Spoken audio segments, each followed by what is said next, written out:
Vaughn Smith is an ordinary guy with an ordinary job. He cleans carpets in Washington, D.C. Nothing unusual for that, except for one thing. He speaks 24 languages. Sí, hablamos español aquí en la casa, el español mexicano. Most people struggle to learn even one new language, so how on earth did a carpet cleaner learn 24? Scientists were so baffled, they even scanned his brain. See, this story is anything but ordinary, and in this video you will discover what drives him to learn so many languages, exactly how he does it, and what that brain scan revealed about language learning. Oh, and if you think 24 languages is impressive, well, it turns out that's just the beginning. So here is something very strange. A guy in Washington, D.C. spends his days scrubbing carpets. He's quiet, unassuming, works hard, just a guy with a van and a vacuum. Nothing unusual about that, right? Except there is something odd about him. One moment he's scrubbing a stain out of a rug, and then suddenly, out of nowhere... Okay,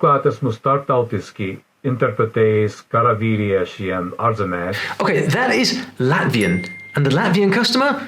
Jaw on the floor. His name is Vaughn Smith, or as he calls himself, Ven, and at first glance he seems totally unremarkable. He doesn't brag, he doesn't like to draw attention to himself. Olen kotoisin Washingtonista. Mä syntyin täällä. Isäni on amerikkalainen ja äitini on meksikolainen. Ja minä puhun suomea. Latvian? Finnish? Who is this guy? Well, my name is Olly Richards. I'm a linguist and a language teacher. I'm an author of language learning books that have sold over 1 million copies. And when I first heard about Vaughn, I thought, okay, cool, well maybe he's some high-profile interpreter or something.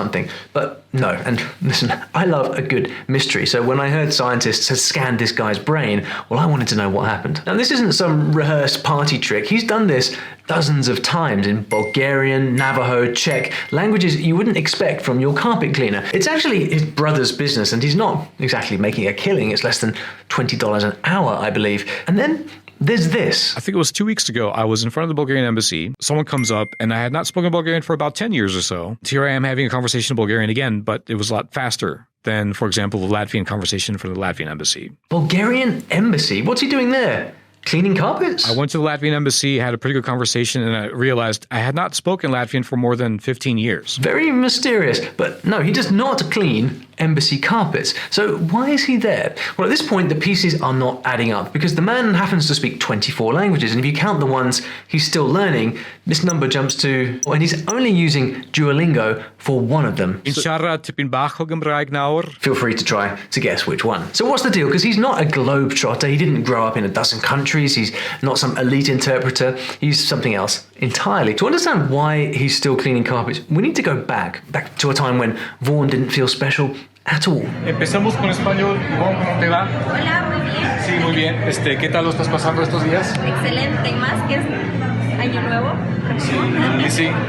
Mañana vamos a festejar bien chingón, ¿así es? Sí, comer rico. Sí. Vaughn grew up bilingual. His dad was English, his mum Mexican. They lived in the US but went on regular visits to family in Mexico where they'd speak Spanish, and he liked the way that Spanish words felt in his mouth. Sí, hablamos español aquí en la casa, el español mexicano. But growing up bilingual doesn't make you special. If anything, Vaughn spent most of his early years feeling like an outsider, and he actually avoided saying Spanish words as he didn't want to feel different from the other kids. Meanwhile, he struggled to understand his teachers. They thought he wasn't paying attention, a problem child. You know the drill. They call your parents in, they bring in a psychologist. Oh, yes. That was the problem. He had lack of participation, lack of communication. Not able to express my feelings properly or misinterpreting other people's feelings or intentions. His mum said he's very sensitive and he tends to think that he's not wanted or he's not loved. It's not cool to feel that way as a kid. Anyway, some distant Belgian cousins of his dad came to visit one day and they were speaking, well, what was it? Vaughn didn't understand them, and that's when it hit him. Languages weren't just words, they were keys to understanding people. And he was like, I want that power. One day when he was 11, something caught his eye. It was his mum's pile of French records. See, his mum was fascinated by French. She used to play one of her favourite French songs while cleaning the house. She didn't understand the lyrics, but her son was busy memorizing them. Why not? It was there for the taking. He dug into those records, and just like that, he was learning his first foreign language. Je m'appelle Vaughn Smith. A couple of years later, the kid is 13 and he finds a German dictionary at one of his dad's handyman jobs. So he decides to learn German. No classes, no teachers. That's 4 languages before he even reached high school. Pretty impressive, don't you think? Anyway, this kid from Russia joined his class, and Vaughn, you get the idea by now, he marched to the library and borrowed a beginner's guide to Russian. В средней школе я встретил студентов, которые жили на российском комплексе, то есть в русском посольстве. и я тогда начал изучать русский язык. When the Russian kid saw how much he was into the language, he gave him some music to listen to, his favorite Russian bands. Already some of the words I could recognize, but then I started putting it together. If I listened to the songs, if I knew about 50% of the vocabulary of a sentence, I could figure out the rest of it. I could guess some of the words or at least bracket down the possible meanings of certain words and later find out, oh, okay, it was this or it was that, it meant this. He already knew that music could help, so this became a pattern, and every time he met someone new, he had an irresistible urge to learn their language. And I love this part. One day in a grocery store, Vaughn heard this Russian woman speaking, and before he could think, he went up to her and said, "Hello, how are you?" in Russian. She was so stunned, so happy, and in that moment, taking in her reaction, Vaughn realized something new. Speaking someone's language makes them feel seen. But he was still just a kid, still awkward, still not really sure where he fit in. And then at 14, everything changed. If you're enjoying this story so far and you'd love to keep hold of all the incredible language learning tips coming up in this video, don't worry about writing them all down. I've already done that for you. I've put together a great little PDF called Language Learning Tips from a Polyglot Carpet Cleaner. You'll find all the best of Vaughn's language learning secrets in there, as well as a bunch that didn't even make it into the video because there are so many. And if you're learning a language, information like this is really, really useful because it's very rare to encounter a character like Vaughn. So you don't want to miss out on this one. It's my gift to you. It's completely free. All you need to do to get it is scan the QR code on the screen with your phone, or else follow the link in the description and you'll find yourself inside my story learning kit. In there, there's a bonus section and you'll find the resource in there, along with a whole growing stash of other resources that will help you learn your new language faster. So now he's 14 and Vaughn's life is taking a sharp turn. He moves in with his dad, new house, new neighborhood, new school. And this wasn't just any school. You see, Wilson High School sat right in the heart of Washington, D.C. And if you didn't know, D.C. is full of embassies, and that meant something incredible. Entire groups of kids who spoke different languages at home. Suddenly, he wasn't so different. Então, ao longo dos anos, eu comecei a aprender muitas outras línguas, como português. There was a clique of Brazilian students, so we started hanging out with them after school, speaking Portuguese, learning their slang, exactly what I used to do when I was about 21. And he picked up their pronunciation so well that they were absolutely stunned. You know, it's like a logic puzzle, trying to put words together to find out what one word means. So I'm using context and stuff. I don't even have to look at a dictionary. Usually I could just guess what it is, or I have a bracket of what it is. It could mean 7 different things. Amazing. And the languages kept coming. He started learning Romanian after making friends with a brother and sister who would write him lists of phrases in Romanian and then watch in amazement while he memorized all of them. Then he noticed this shy Ethiopian girl. So naturally, what language do you speak? Amharic? Cool. Will you teach me? Yes. At age 15, Vaughn decided languages were going to be his thing. And so he went collecting languages like, I don't know, baseball cards. Some people collect baseball cards, right? Apparently. This teenager was absolutely insatiable. Jag talar lite isländsk. Min favorit är bulgar, bara för att. Ja, jag har en freundin aus München. Det laatste mal spreek Nederlands dat was in Starbucks. Now, the typical objection from language cynics out there is like, yeah, but he doesn't really speak those languages. He's just picking up a few phrases here and there, right? Wrong. Within a few years, he'd be fluent in 8 of these languages. Domino bien 8 idiomas. Son el inglés y el español, por supuesto, el portugués, el rumano, el búlgaro, checo, eslovaco y ruso. Wait, what? Bulgarian, Czech, Slovak, Russian. Those are 4 of the 8?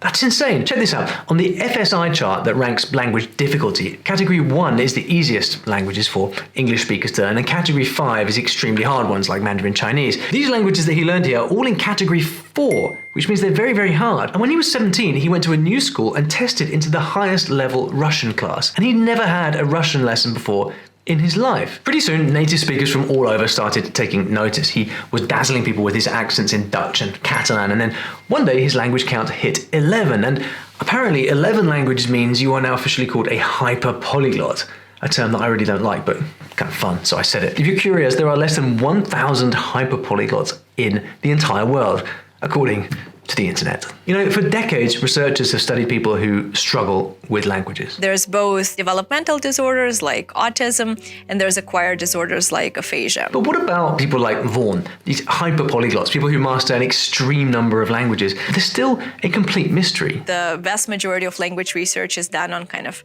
neurotypical, usual users of language. Well, that's why this is all so fascinating, and later we will get to the part where they actually scanned Vaughn's brain. But first, our story continues. Pot, horrible. Cinnamina, R&D kommer. So what do you expect from a kid like this? A future diplomat, linguistics professor, maybe a job at the United Nations? Well, he got out of school, all right, and he became a bouncer, a painter, a punk rock roadie, a kombucha delivery guy, and eventually a carpet cleaner. Yeah, I can already hear what you're thinking. Why? This is Washington, D.C. with all the embassies and government agencies. Language skills are gold. Think of all the things you could be doing. Why is he still scrubbing floors? When you get into learning the language, you start to think in a different way. You realize every language works differently. It makes people think differently. And when you learn the language, you realize there's more to it. There's a soul to the language. You're starting to become this new miniature other person version of yourself. Each language has a soul. Okay, here's the thing about Vaughn. You ready? For him, languages were never about success or accomplishment. He wasn't trying to get rich and famous or impress anyone. He just loved talking to people. And cleaning carpets meant that he could meet all sorts: Finns, Norwegians, Irish. And if he could only say something in their language. At that time, it's like I've been learning Irish for about like 10 years. Carpenter Haykel, would you like to come down and have a look at the carpet? Stuff like that. Stuff like that. Well, that was his thrill. It'll always be fun. At one point, he was even a dog walker for a Czech art collector, and she had tons of Eastern Europeans visiting. And before long, he was speaking multiple Eastern European languages. I speak some Hungarian, I speak Finnish pretty well, I speak some Estonian. And then came the ultimate jackpot. He landed a gig as a caretaker at the grounds of the Central and Eastern European Art Foundation. Imagine it, surrounded by artists, diplomats, historians from all over Europe. Come on, you can see where this is going. Because that's where I was speaking language all the time, every day. It's where I learned to speak Czech fluently, where I learned to speak Slovak fluently. It's where I brushed up on my Bulgarian and Romanian and Serbian as well. I would speak those languages because I worked with people from those areas. Pracoval jsem 17 let jako překladatel pro nadaci centrálního a východoevropského umění. Aj po slovensky som si pekne naučil rozprávať. Ďakujem Tania a Dušan, ak sa pozeráte. Turklāte sme startautisky interpretes Karaviriešian Arzemes. What's really so amazing about this is that he's learning all these languages in real life from real people. Every single job was an opportunity not to be wasted. I mean, the guy even tried to share it with us on YouTube. Now, some of you guys who are traveling through Finland might occasionally find yourselves in a situation where a phrase like this becomes very useful. And that phrase is, quick, where's my pants? Your father's coming. So let's try that in Finnish. Nopeasti, missä mun housut on? Sun isä tulee. Now, YouTube didn't work out, but Vaughn, if you're watching, man, we are inspired by you already. Now, what's going on inside this brain of his? Because deep down, he craved even more. At this point, we know that Vaughn picks up languages everywhere, but it was time to step out there and start chasing them.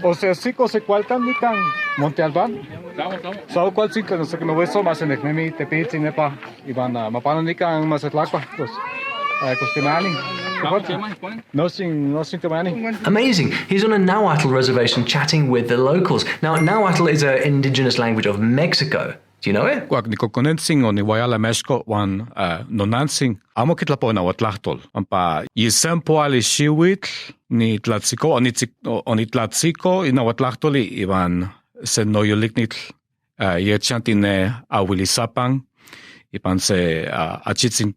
Altepetl itoka San Rafael Delgado, noso San Juan del Rio. He can write it perfectly too. Now look, one night he met some students at a nightclub with a vibrating dance floor. Now, why the vibrating floor?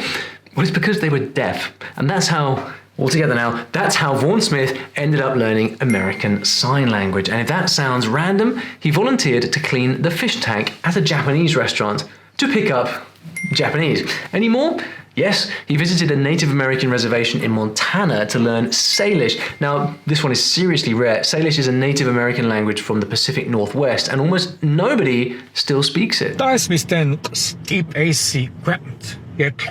mean, it's just amazing. And why Salish? Well, brace yourself. His niece liked the way the word chicken sounds. Are you eating chicken? I mean, don't know about you, I cannot think of a better reason myself. For Vaughn, every language is really a story about the people it connects him to. Isn't that beautiful? And if you're learning a language, I hope you're taking notes. Work, volunteer, hang out in places where they speak it. Vaughn doesn't just wait until he feels ready, which is a mistake that many language learners do, just studying, saying, one day when I'm ready, then I will speak to people, then I will. He doesn't do that. He just starts talking. And it works. And everyone keeps asking him why he does it, but he just thinks we're all missing the point. So how many languages have we got now? Because if you think it stops at 24, my friend, I'm afraid you're horribly wrong. Now, if you've been paying attention, you might have already picked up on this, but let's put it all together. Oh, and in case you're wondering what speaking a language actually means, there are all kinds of definitions ranging from like just a few phrases all the way to, well, you don't speak a language until you're completely perfect in it. For me personally, speaking a language means you can sit down with a native speaker in a cafe or a bar, or indeed a pub, and have an interesting conversation where both people are enjoying it without too much effort or interference. If you can do that, if you can enjoy a conversation in the language without the other person trying too hard, that for me means you speak the language. So going by that, Vaughn is fluent in 8 languages, conversationally fluent in another 16, and if you count the ones he has a beginner's grasp of, well, that number jumps to 37 languages. That's right, 37, and counting. To add insult to injury, he can also read and write in 8 different alphabets and scripts. What are we going to do here? But here's my favorite part. Vaughn doesn't just speak languages, he feels them. He knows exactly which side of his personality each language brings out. When I get angry, I'll curse out in Slovak, and it pretty much picked up as a habit. I'm driving, someone cuts me off, it's like, "Prisaham Bohu," like I swear to God, that sort of thing. And to by nerobil ani posledný úchylk. If you're thinking about the romantic feelings of, couples getting in love, that sort of thing. Yeah. No, like even Finnish is more romantic to me than say Portuguese. And he even dreams in 10 languages. I mean, isn't that something? Number 1, relax. Have a willingness to learn. Use every possible opportunity to speak the language. Start a network. Make an effort to introduce yourself to speakers of the target language. At this point, there really is only one question left. How does his brain even keep up with this? Well, in the midst of all his self-doubt came an invite that changed everything. By comparing the brain of a monolingual like me to a hyperpolyglot like Vaughn, we could learn something about what makes the brains of hyperpolyglots unique. One day, Vaughn got a call from MIT in Massachusetts, the Massachusetts Institute of Technology, not for a job, but for a brain scan. A neuroscientist wanted to study what made him different from the rest of us language learners, and honestly, so did Vaughn. So off he goes to Boston to get his brain scanned. There's basically a handful of regions that comprise this, what we call the language network. There's a big swath of activity that you would see spanning the temporal lobe, so it goes from the tip of the temporal lobe all the way to the back and a little bit into the parietal cortex. And there's a few regions in the frontal cortex. It's a very integrated system, meaning that these regions work very closely together. For 2 hours, this massive MRI machine scanned his brain while he read, listened, and thought in different languages. It's a technique that measures the blood flow in your brain. And what did they find?